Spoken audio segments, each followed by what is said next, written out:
welcome back, everyone. Come on back in. Welcome back, my friends, to the show that never ends. I hope that you're having a wonderful time out there, a wonderful day, whether you've just woken up. What time is it?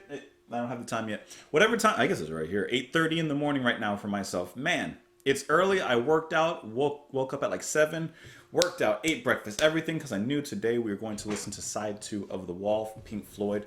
Hope that you guys enjoyed side 1. Hope that you enjoyed that little trip because, I mean, it's pretty good.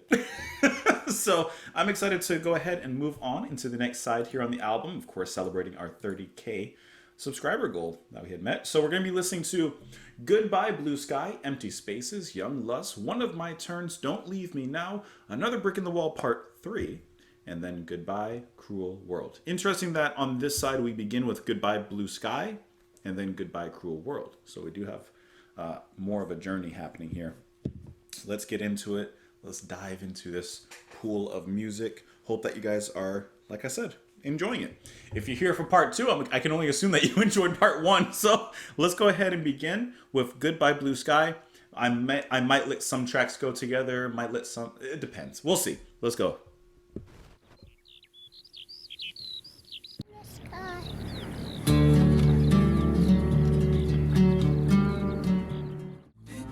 Did you see the frightened ones? Those deep chords too. Did you hear the falling?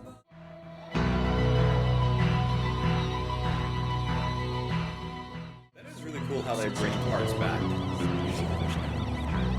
It's like little audio flashbacks. Watch.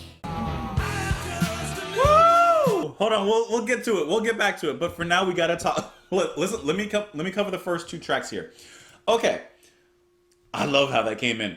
All right, so with Goodbye Blue Sky, it comes off as this innocent, gentle melody. You hear the child there. Look, there's a plane in the sky. Just this little time, this little moment of peace. If you could capture moments before the bombs are dropped, moments before war is started, moment before the chaos breaks out, that is them capturing that little moment. And I love how that sets it up because it's such a, without knowing what it's about or where the story is going, it's just such a innocent comment. Look, mommy, there's a plane in the sky.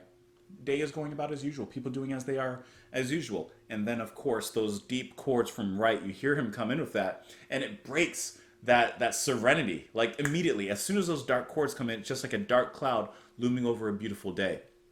And I mean, really, I guess with the dark cloud, Goodbye Blue Sky, because the blue skies are no longer blue. Now smoke-filled, perhaps.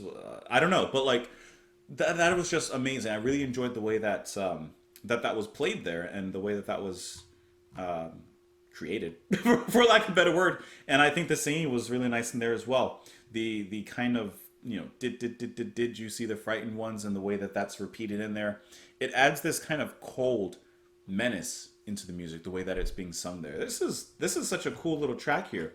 It reminds me, okay, there's a it's popular in a way, but not overly popular. There's an anime movie called Barefoot Gen, and there's a particular scene in there. It's about some bombs that were being dropped over in Japan, and there's a particular scene in there. It's incredibly graphic, but how it's very stark and unsettling in the way that it presents it, but of course in many ways also true to form and true to life. It reminds me of that, because you do get to see the day to day. You do get to see the normal, peaceful, just families and people doing as they do before everything breaks loose. And that's what it reminded me of listening to this particular track. But yeah, this was absolutely wonderful. The lyrics on this one. Did you see the frightened ones? Did you hear the falling bombs? Did you ever wonder why we had to run for shelter when the promise of a brave new world unfurled beneath our clear blue sky? And I know Brave New World is a book. Forgive me for not having the know and the knowledge on this particular one, but who wrote Brave New World? Oh, y'all are gonna yell at me in the comments. Anyways, never read it, don't know really a thing about it, but I do know that it's about this kind of, yes, this new world that's arising, but more of like a terrifying new world and something like that. So you can kind of see the transition from peace into something just a little scarier. So truly saying goodbye to the blue sky is more of a goodbye to innocence in this particular instance here. Let's move on into the next track with Empty Spaces. Now you have some backwards said lyrics here, which I'm not going to try to repeat, but it seems that forwards, actually, no, I guess they're different lyrics there. So it's okay, it's a conversation. Okay, Roger, Carol, I'm trying to read it backwards, but I can't read that backwards. Maybe I can find a Wikipedia article that tells me what it says backwards because I can't read it. I sat here trying. Okay. Hello, looker. Congratulations, you have just discovered the secret message. Please send yourself to Old Pink, care of the Funny Farm, Chalfont. Roger, Caroline's on the phone. Okay. What? When heard normally, it appears to be nonsense, but this is what it says when you played it backwards. Roger Waters congratulates the listener for finding the message. And jokes that they can send their answer to Old Pink, I guess being a reference to Sid, who lives on a funny farm. Okay, there you go. Before he can reveal the exact location, he gets interrupted by producer James Guthrie in the background, who says, Caroline, Waters' then wife, is on the phone. That is so... Hey, we're just recording one of the best albums, one of the most notable albums in music history, one of the most respected albums. Hey, by the way, your wife's on the phone. Listen, that goes to show you that when wife calls, you better stop recording, you better get to it. Maybe that's why this track is only 2 minutes long. That's hilarious. But the actual sung lyrics are, what shall we use to fill the empty spaces where we used to talk? How shall I fill the final places? How should I complete the wall? So once again, getting back, of course, to the wall and building up that wall. But I more like the lines, the first two, because I think that they're pretty relatable today. What shall we use to fill the empty spaces where we used to talk? Okay, let me get my boomer energy out for just a moment. But with social media, I think a lot of people have forgotten how to talk, like in the day-to-day. And I don't mean no one knows how to talk. I don't mean like that. I just mean that we take it for granted what used to be normal, for example. And the way that we communicate online isn't the same as a face-to-face direct conversation, And that's the way I kind of apply it, in that there's something lost. There's a human aspect that's lost, in just face-to-face conversation that takes place over social media and online. And it's not always for the best. That's all I got to say on that. Oh, there's a big old ant just walking, well, as long as he looks like he's leaving. He looks like he's leaving, so I ain't gonna bother him. All right, so anyway, see, as long as it doesn't come over here. Let's move on into the next track. We'll let the transition play, which is Young Lust. Let me just go back really quick, just a hair. Empty spaces. Let's go. Complete the wall.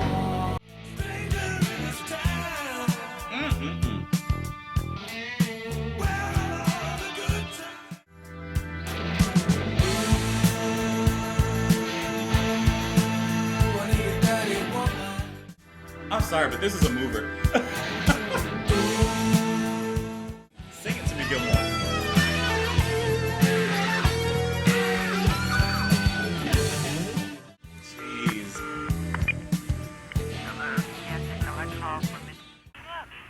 Jeez. Someone keeps on hanging up. Okay, Young Lust. Woo! Roger Waters. Bottom, bum, bum. Ba-da-dum, bum, bum. Just putting down that great funk, and then Gilmore comes on top of that and just starts ripping guitar. Listen, when he's doing his solo, there's one thing I really enjoy in guitar sounds, and solos especially, but I love when it gets into that kind of staticky, croaky sound. Like, I don't know what's going on exactly, I'm not a guitarist, but when they hit those certain notes that's like but there's a certain like staticky, tangible feeling that rings out when they do that. It's almost like they're going too hard or too low or too high, I guess. I don't know. And it's like the guitar is like screaming for a release. It's like, ah! But when Gilmore does that several times in the solo, I love that sound. I love how climactic it sounds at that point. It's like just begging for a release. And that is fantastic. I love how he morphs the riff of the music into that solo, and then coming back out of the solo, going back to the riff. The chorus is sultry, sensual. The music gets you bumping. And then once again, right on the background, first just putting down the chords, but when we get into the solo, he starts chopping. He starts chopping it up. just great movement all throughout. And then Gilmore's raspy voice kind of belting out in the beginning. I'm just a new boy, a stranger in this town. Where are all the good times? Who's going to show this stranger around? I need a dirty woman. I need a dirty girl. He's just on the prowl. That's all that's going on right here. Will some woman in this desert land make me feel like a real man? Take this rock and roll refugee, baby, set me free. So he's just looking for a place to hang his hat, so to speak. And at the end, you have a phone call that happens, and this is the conversation. Hello, yes, a collect call from Mrs. Floyd for Mrs. Floyd from Mr. Floyd. Will you accept the charge? It's from the United States, and then they hang up, and then the operator says, "Oh, he hung up. That's your residence, right? Well, I wonder why he hung up. Is there supposed to be someone out there besides your wife there to answer?" And then they call again. He keeps on hanging up. Listen, I don't know what's going on, but I hate to tell you this. I don't know. It says here that lead vocals are, of course, sung by Gilmore, background by Waters. The lyrics are about a rock and roll refugee seeking casual sex to relieve the tedium of touring. That's why he says, is there someone in this desert land that can make me feel like a man? It is one of the few Pink Floyd songs in which Gilmore plays bass guitar. Oh, well, I'm wrong. I thought it was Waters who was doing bass here. And one of 3 songs Gilmore co-wrote for this specific album. That's good. I like that a lot. Anyways, let's go ahead and catch our transition into the next track here, which is going to be one of my turns. We'll just back it up a little bit right there. Let's go. Brought the groupie back to the studio. This place is bigger than our apartment. Let me know when you're entering a room. Yes, sir. Day after day, Since you just arrived. love turns gray.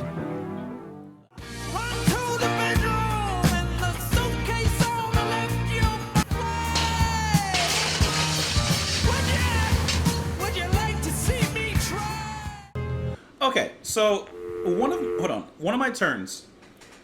The band does this great job in the album so far of kind of having these traditional songs, but also having, of course, transitions or little interludes, little set pieces in the music that really sets a scene. And I know that there's a film based off of this album as well, but I really like how they bring that sort of audio-visual concept into the music. Because I don't remember what they're called, but remember, like on the radio and stuff, like more so older times, but you have them still around now. You have those, I don't know what they're called, but those shows that are purely audio. They're on the radio, but it's like a movie or a sort of play, like an audio drama, maybe like something like that. What they're doing here on the album reminds me thoroughly of that kind of sound and that kind of direction, where they have a film aspect to it, even removing the movie. They have a film aspect to it and a very cinematic thought process in how they're creating everything. Because the intro here, which is clearly, okay, he's bringing one of the girls home and she's looking around and everything to the studio or wherever they are. And then there, in the background, there's like a broadcast happening, which I couldn't make out at all what it was saying. I'm sure I can find it around here though. The atmosphere that is that's there is kind of harrowing, to be honest. Like something's wrong. There's something not right with the situation. And then when the music breaks out, which is very sudden, I have to look a little bit more at the lyrics, but even still, it sounds like he's kind of freaking out. Maybe there's something that's bothering him. Maybe there's some drugs involved. I don't know, but it sounds like he's freaking out. There's a little bit of paranoia. He asks, do I have to call the cops? Like something goes wrong, which we'll dive into. But I think that intro really sets you up for this kind of suspense. And then the music, when it comes in, it's still suspenseful, a little bit more acceptable and palatable, but there's still like that sense of something's just not right here, which I think was really fantastic the way that they did that. So the conversation that happens here, or at least part of it, I'm trying to read what's going on. So the person, the groupie says, "Oh my God, what a fabulous room. Are all these your guitars? God, this place is bigger than our apartment. Can I get a drink of water? You want somehow? Blah, blah, blah, blah, blah." And then one of the questions, what are you watching? Are you feeling okay? So see, there's something wrong with Pink, so to speak.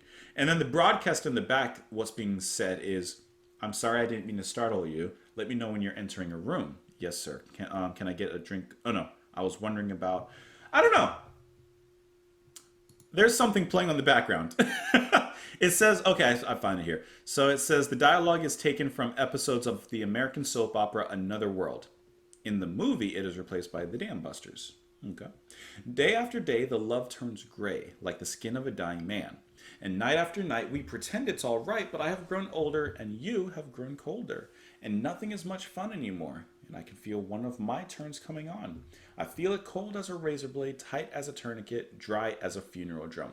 I'm just guessing that this is drug related. I can't say for sure, but maybe he's having a little bit of a relapse or something like that. Run to the bedroom. On the suitcase on the left, you'll find my favorite axe. Don't look so frightened. This is just a passing phase, one of my bad days. He's having a little bit of a bad trip or so. Would you like to watch TV or get between the sheets or contemplate the silent freeway? Would you like something to eat? Would you like to learn to fly? Would you like to see me try? Which I'm imagining he's really having a bad day and he's contemplating jumping out perhaps the balcony. Would you like to call the cops? Do you think it's time I stopped? Why are you running away? So he's really frightened her to the point that she's out of there. She's skedaddling out of there. So he's really having a bad day. He's having a little bit of a depression going on right now. What it's fueled by? I mean, there were a lot of things in the previous tracks to kind of see where it could be fueled by. And then the line where he says, I feel cold as a razor blade, tight as a tourniquet, something to stop the bleeding. And he's feeling, he says it, he's feeling tight, but also like maybe he's bleeding out in a certain way. Anyways, let's look at some of the information on this particular track. It says, at this point, his sanity is failing. Finds Pink inviting a groupie into his room after learning of his wife's affair, which we heard on the previous track. While the groupie tries to get his attention, he ignores her and muses on his failed relationship. While the hapless groupie continues to try and get his attention, Pink feels cold as a razor blade, before exploding into a fit of violence, destroying his room and frightening the young woman away. When his hotel room is finally in complete shambles and the groupie is gone, Pink feels something more, self-pity and a lack of empathy for others. As he screams, "Why are you running away?" So that is where we are at seemingly and possibly his lowest. I don't know. There's still some more music ahead of us, but this is quite a low place to find him at this point. So let's go ahead and move on into the next few tracks here. We're going to let the rest of this side play, which is going to be the tracks Don't Leave Me Now. Well, she gone already. Another Brick in the Wall Part 3. So once again, adding our mental buildup. And then Goodbye, Cruel World, which maybe that's going to be the lowest we find Pink. I don't know. There's only one way to find out. So let's play the end of one of my turns and let it go.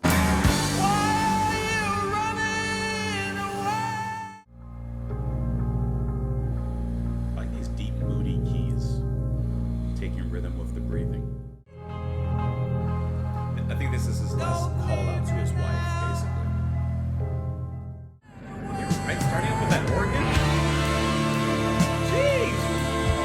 Go that hard. This will be your baby, but you'd like to know.